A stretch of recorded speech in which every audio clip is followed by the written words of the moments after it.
There's more to travel than doing it for the gram. Sometimes you travel for good. Join us as we talk to passion-fueled travel today about traveling for volunteerism. Welcome to Season 2, Episode 1, adventurers. Hello, and welcome to the Outdoorsy Diva podcast. I'm your host, Lauren, the Outdoorsy Diva. Thanks for joining.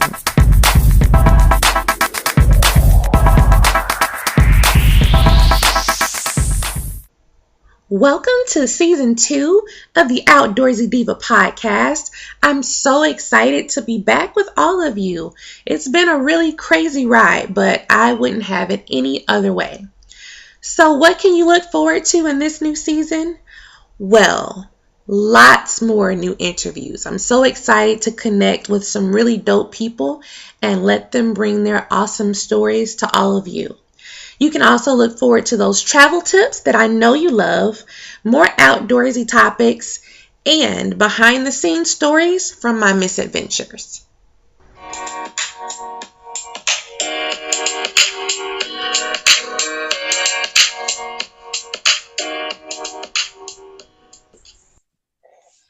Okay, guys, welcome to the Outdoorsy Diva podcast. We have some special guests in the house today. We are talking with Passion Fueled Travel, continuing our series on Black travel experts and Black travel businesses. So with us on the line today, we have Alexis and Melissa. So go ahead, ladies, and introduce yourselves.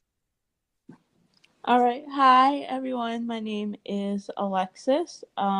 I am co-owner and founder of Passion Fueled, and my background is mostly in public health and traveling with medical NGOs, and I've been to about 40 countries in my lifetime, so I have traveled quite a bit all over. Yes. Wow. And I'm Melissa. I am the other co-owner / founder of Passion Fueled. I dive really deep into the nonprofit industry as far as local nonprofits in Orlando. When I travel, I do like to volunteer and work with other nonprofits abroad as well. But my main focus has been here domestically. As far as traveling goes, I've been to about 21 countries. So I'm trying to expand my global reach and make sure that I see what the world has to offer. Awesome. It's so great to have you. So tell me, ladies, how did you get the idea to start Passion Fueled? What made you get started with what you do? So Alexis and I are travel buddies. We've been to numerous countries together, actually. And one of our major frustrations with traveling is we love it, but when it comes to wanting other people to come travel with us, it's very difficult to get them to do that. Why? Because our trips are never luxurious. I mean, we stay in safe places that have 24-hour security, so I don't understand why people wouldn't come with us. But because we're not in a boutique hotel that has a penthouse, most people don't want to come. And so for us, we wanted people to be able to experience life in other countries and actually be immersed in the culture there versus staying in a hotel and just going on tours. And so her and I were discussing it, and she's very familiar with volunteer trips and mission trips. She's planned so many in the past. And so we got together and we're like, what type of travel company could we start where we try to get others, our peers, immersed in the culture of other countries? And so we came up with Passion Fueled. And what did you say your niche is? How did you describe it? So volunteer travel? Volunteer tourism.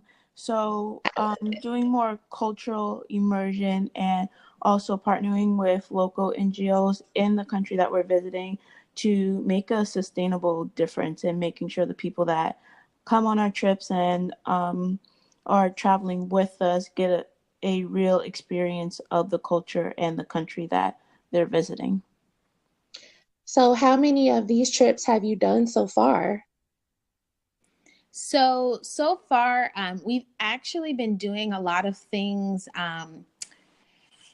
Funny word, but like ex officio of the company, meaning a part of the company, but not really. We've ran into some difficulty with people accepting the fact that it would be a surprise. Oh, Yeah, okay. So tell and us a little bit more about that. so essentially, what we would do is we would plan a trip for you in a you wouldn't pick the country, you would pick whether it's domestic or international. And so we would then pick a nearby state or a nearby country for you to go to and volunteer. You would tell us what you're interested in, and we would pick your volunteer areas based on that. And people were excited when they first saw it, but I think people always have that nerve of, I don't know if I want to be surprised, or I'm a little nervous. Who else is doing it? So then I could do it. So a lot of people reached out to us to plan trips, but they wanted to know where they were going. So on the side, we plan mission trips. So we've kind of changed our focus to have you know exactly where you're going, just so more people would be interested and be able to actually experience what our vision is. So, and we've been a company for a year now, and we planned a trip for a group to Costa Rica, and I'm traveling to Dominican Republic with a group going more specifically a medical concentration. And then in June, we have a trip in Brazil, visiting Rio and doing more of community networking and community, I guess, outreach and development. So we're going to agriculture. Right. So we're doing more community gardens, making murals to make some of the rural or urban places in Rio look more beautiful and have people want to visit more, and more cultural immersion that way. So we're slowly planning more trips where you know where you're going, and by making it affordable so it's relatable to, I guess, the millennial and minorities as well. And do you try to keep the group small? Yeah, so it depends on the focus. So every group has a focus. So for like the trip to the Dominican, there's about 8 people. But at most we'll ever have on a trip is 20, because we want everyone to be able to participate. And when it's 20, it's going to be a large project. So like when we build schools or houses, you need more manpower. So that would be 20. But smaller things like visiting hospitals or setting up clinics needs less people, so it'd be like 8 to 10. But we never have it too big because we want everyone to have experience and not feel overwhelmed.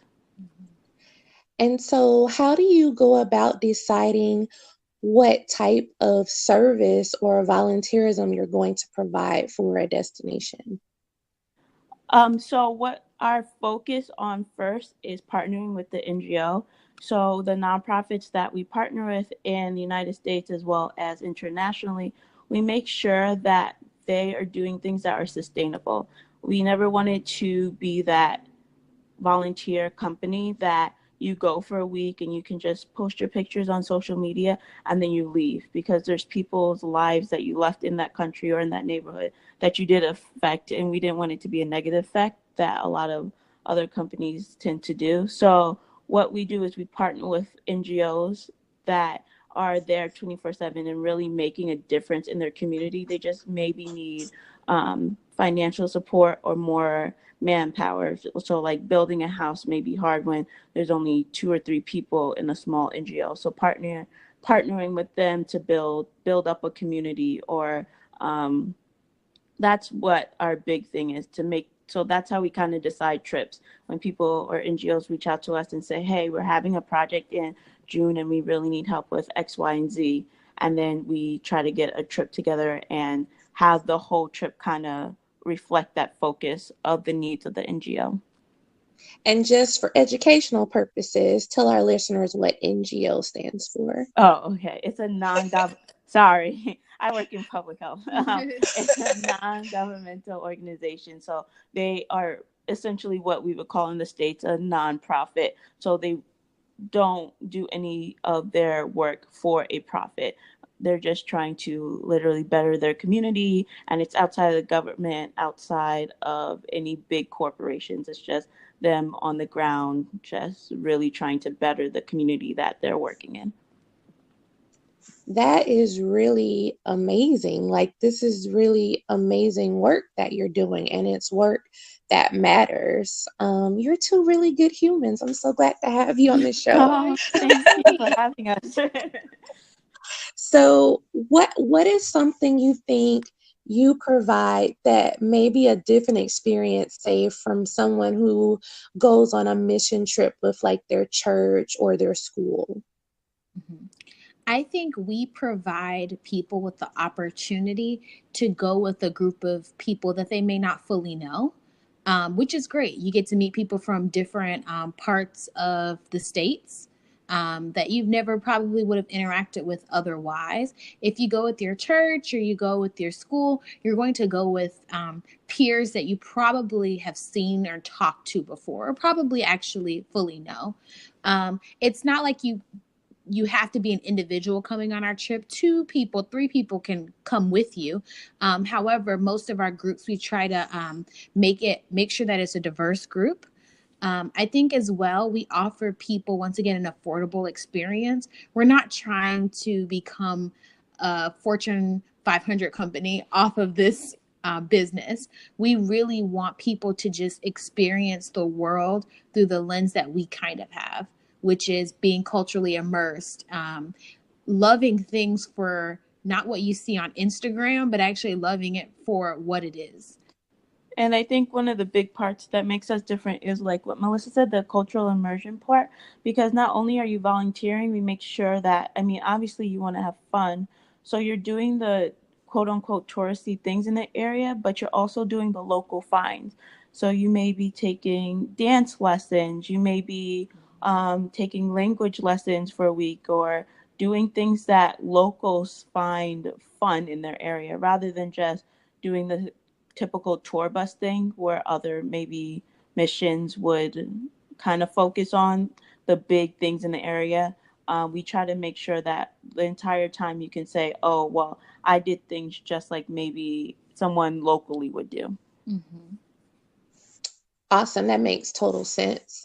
How it can be different. And that sounds like fun. So you're doing work and you're doing good, but you are still going to have a good time.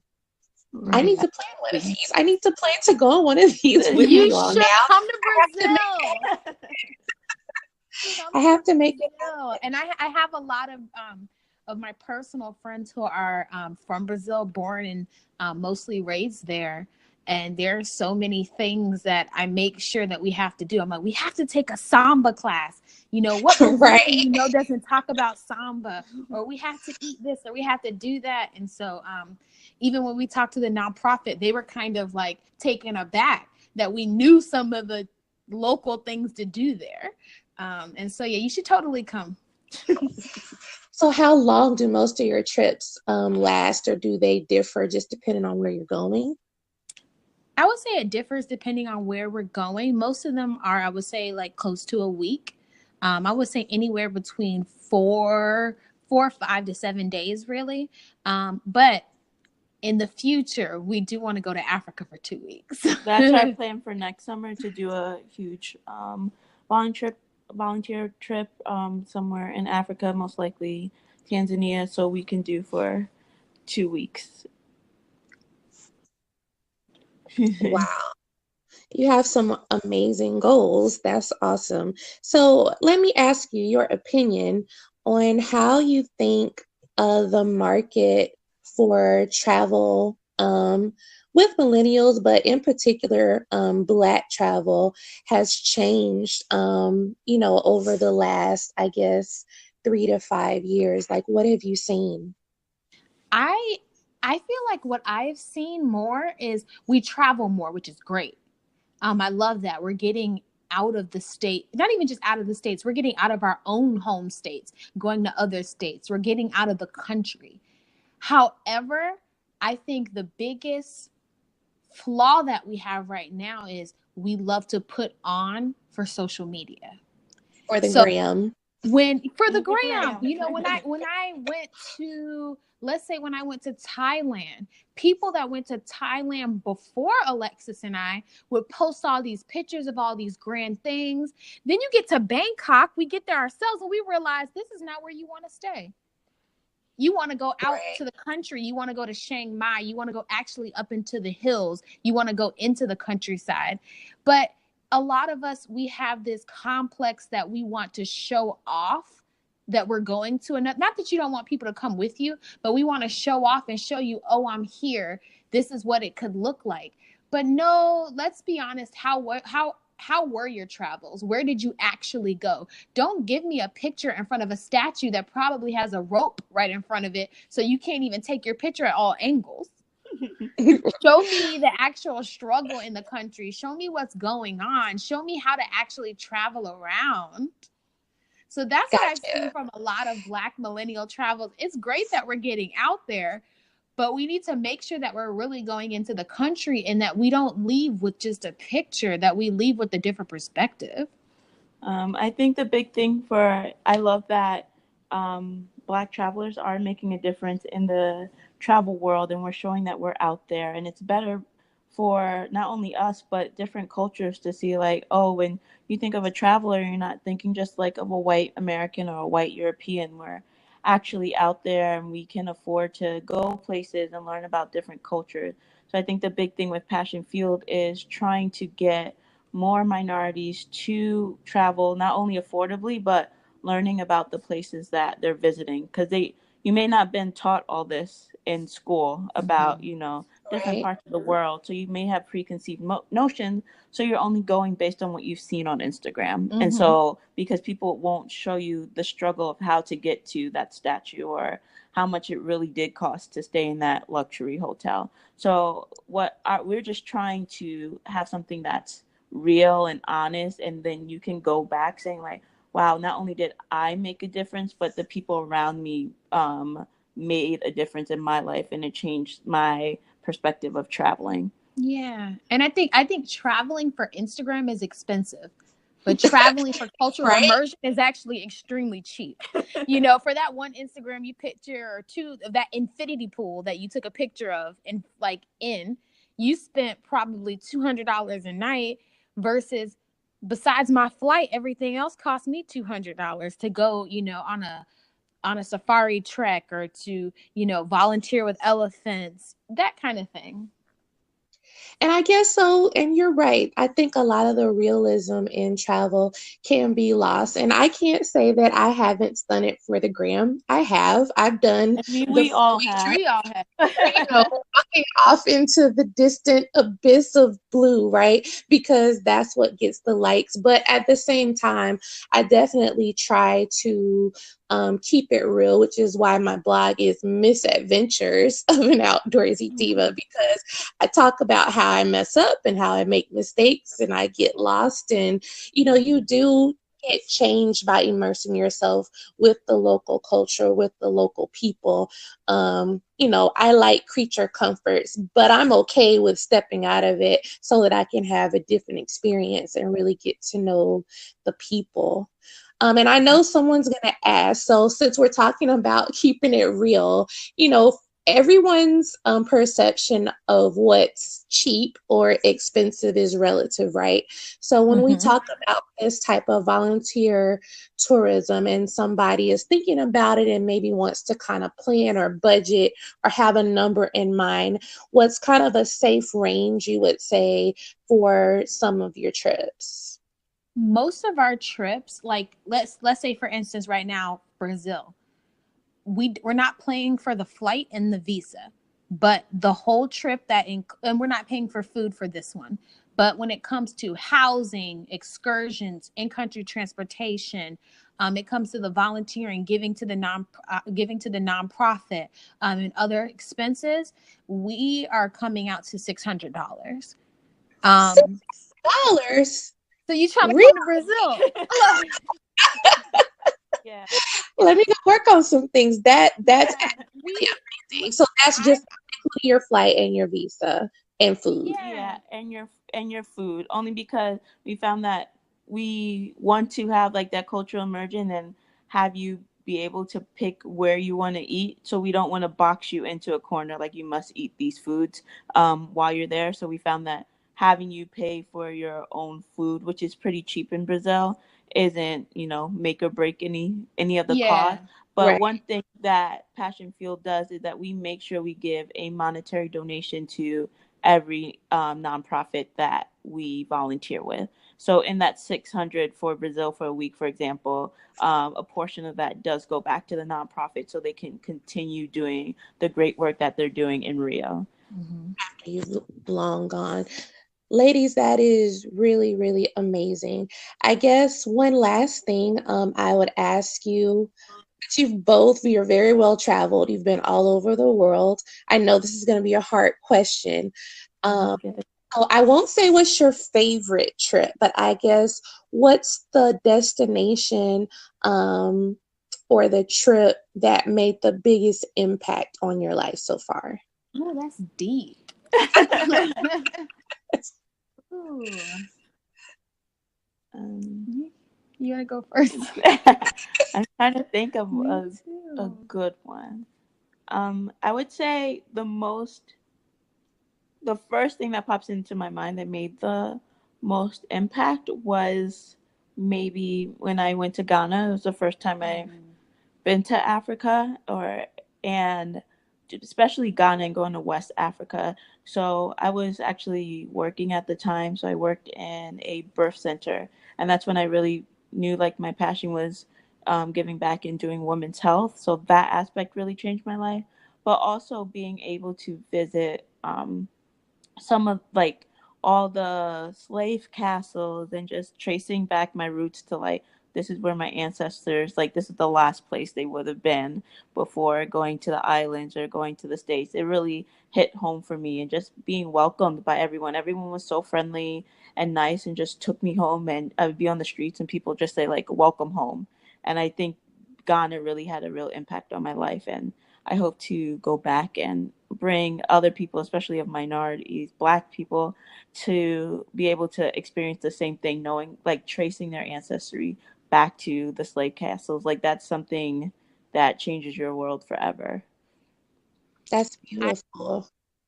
I would have to say, I mean, there are a lot of trips that changed me. I'm gonna just go with a few.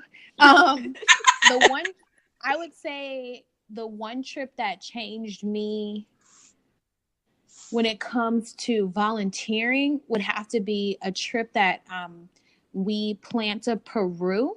But this was for the nonprofit Beauty Has a Direction. And Passion Fuel planned it more on the back end. But my best friend, Bianca Gray, she started a nonprofit that supports women and young girls, and it's called Beauty Has a Direction, and it's the acronym BAD, BHAD. And so we went to Peru. There was 18 of us. And we volunteered all over. We helped a girl, this girl, Milagros. We went to her mother's business, which was in their home. So their father had left them cold. And so her mom had to end up starting a food business out of her house. And so we painted her house and got it more business ready, so that when customers come, they would have a better experience. And we also went to an orphanage in the mountains. And at this orphanage, it was like a Christian school because there were nuns.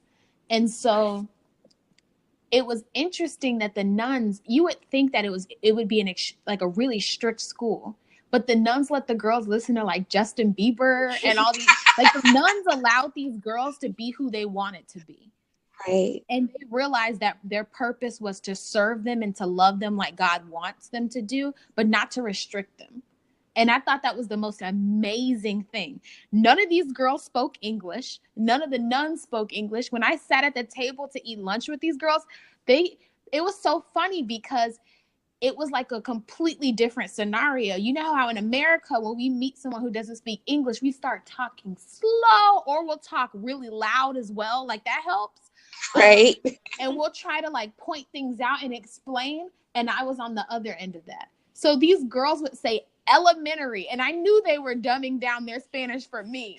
They would be like, Rojo for red. And like, it was just so funny that they understood that I couldn't speak Spanish, and they tried their best to make it as simple for me. And they would point at things and they wouldn't stop until I understood, which was so impactful for me. And they even asked me about my hair. They were like, you know, this piece of your hair looks different from this piece. And I'm like, ooh, girl, let's not go there.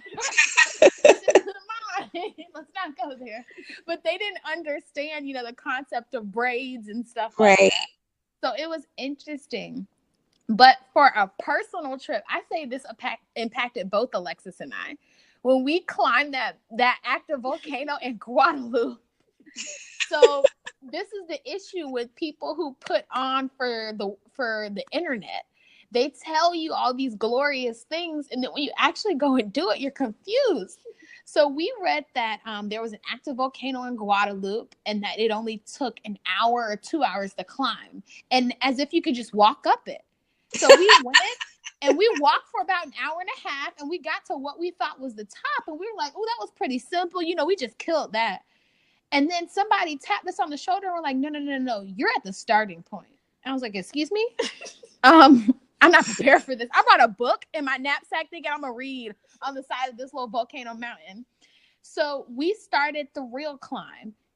From the bottom to the starting point was an hour and a half. From the starting point to the top of that mountain, it took about 5 hours. And not walking, we were actually physically climbing. Like, if I would have let go, I would have fell thousands of feet. I was so shocked. And I remember looking at Alexis, and she was like, how are you doing? And I remember saying this, I'm miserable. I'm cold. It's raining.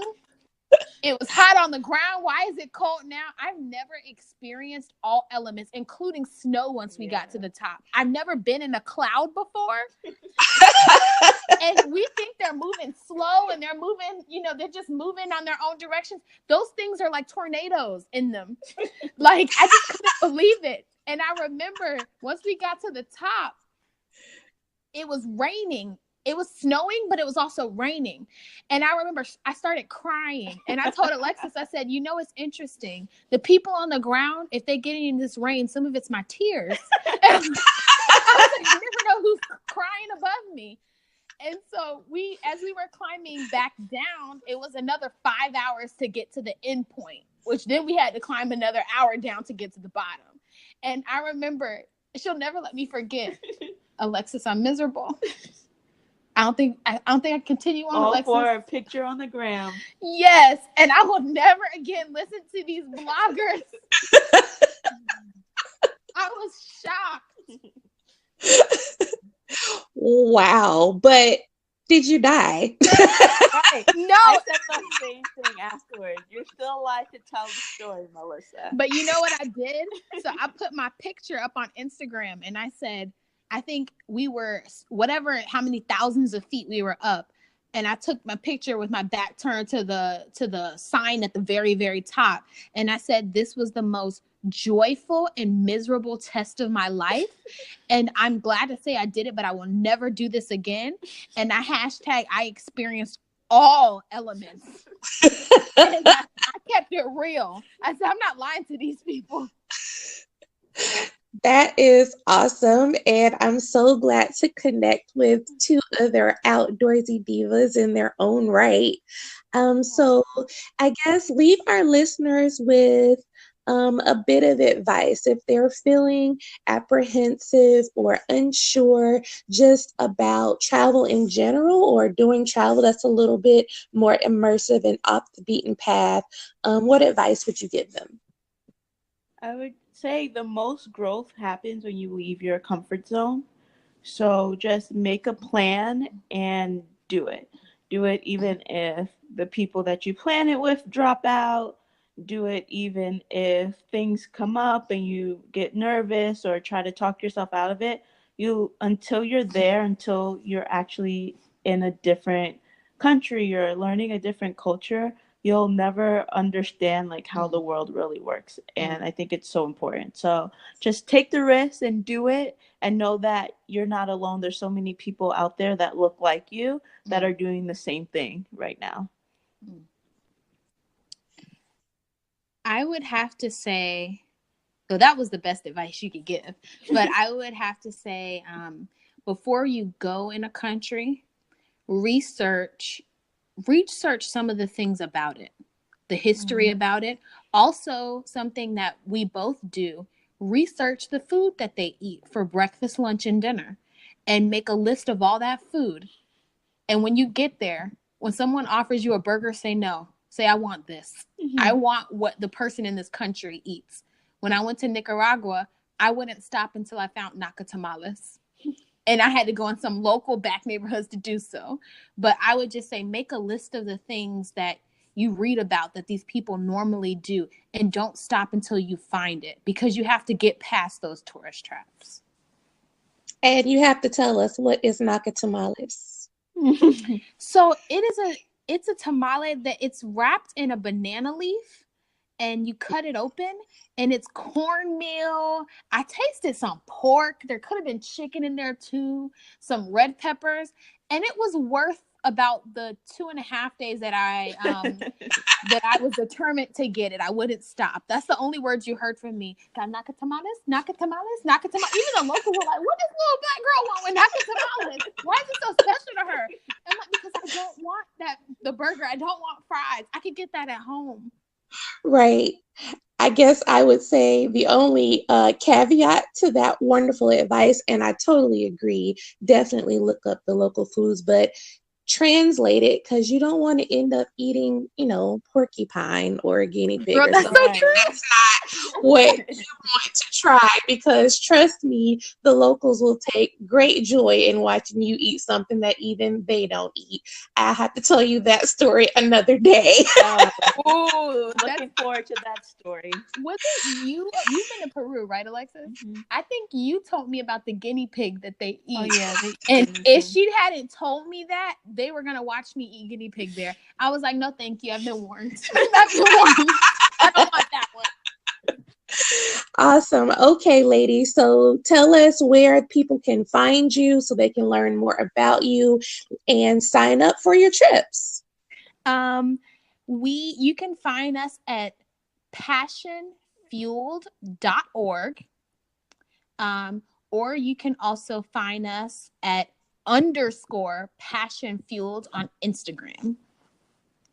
Okay, and I'll have those also in the notes for the podcast as well. It was such a pleasure to have you, Alexis and Melissa. Thank you so much for joining.